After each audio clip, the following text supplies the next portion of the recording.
An emergency. If there is a fire or an explosion on the launch pad, that rocket fires and pulls the capsule off, then lands by parachute at the launch site. We never had to use it, fortunately. So that's gone. Everything from here up to that point goes into orbit. The third stage when the spacecraft goes into orbit. Now,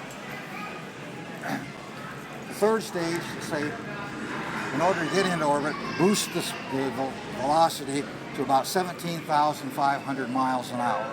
And that puts us into a low Earth orbit. At that point, the engine shuts down, and we coast for anywhere from 1 to 4 orbits while we check out the spacecraft. And then that engine has to fire again to put us on course to the moon. Nobody had ever started an engine in space or in a vacuum. So we actually developed with Arnold Engineering Development Center a test stand where we could fire an engine inside of vacuum in order to prove that it could be done.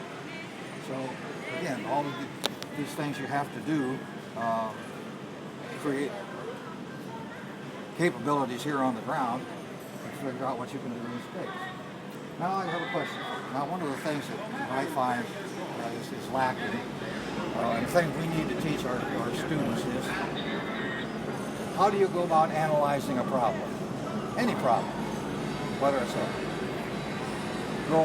girlfriend, boyfriend problem, whether it's getting to the moon, it doesn't make any difference. How do you go about solving a problem? And they need to learn that.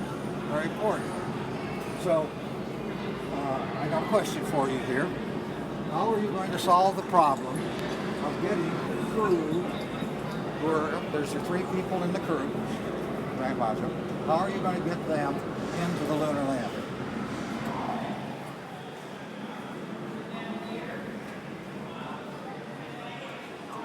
Solve problems. Well, no, that's an engine, and this is all full of propellant.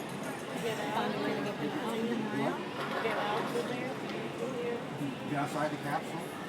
Get outside the capsule. Good idea, though. You can't do it. All right. Well, this is just one of these things. I always ask the children, I get hands, everybody likes math, until I ask, well, do you like word problems? But I tell them, life is a word problem. Life is a word problem.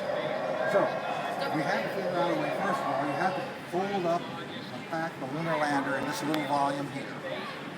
This is the service module for the command module. It has its own engine.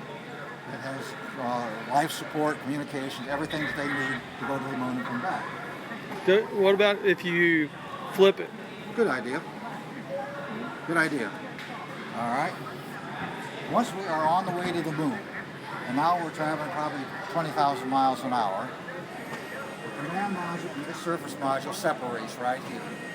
It flies ahead, turns around, comes back in this way. These panels open up like the petals of a flower. Fly in and dock to the front end of the lunar lander. Explosive bolts are then fired to release it. The command module then backs out and pulls the lunar module with it, turns 180 degrees and goes to the moon. Very simple, but very efficient, very effective.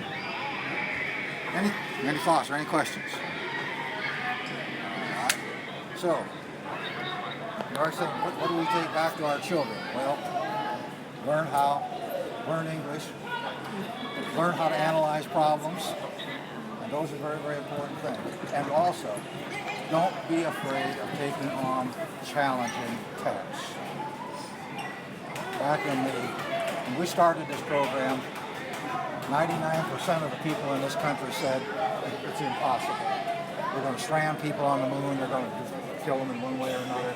Just cannot do this. Right? The message you can take back to your children is, the only thing that's guaranteed to be impossible is the thing you never try. Think about that. The thing you never try.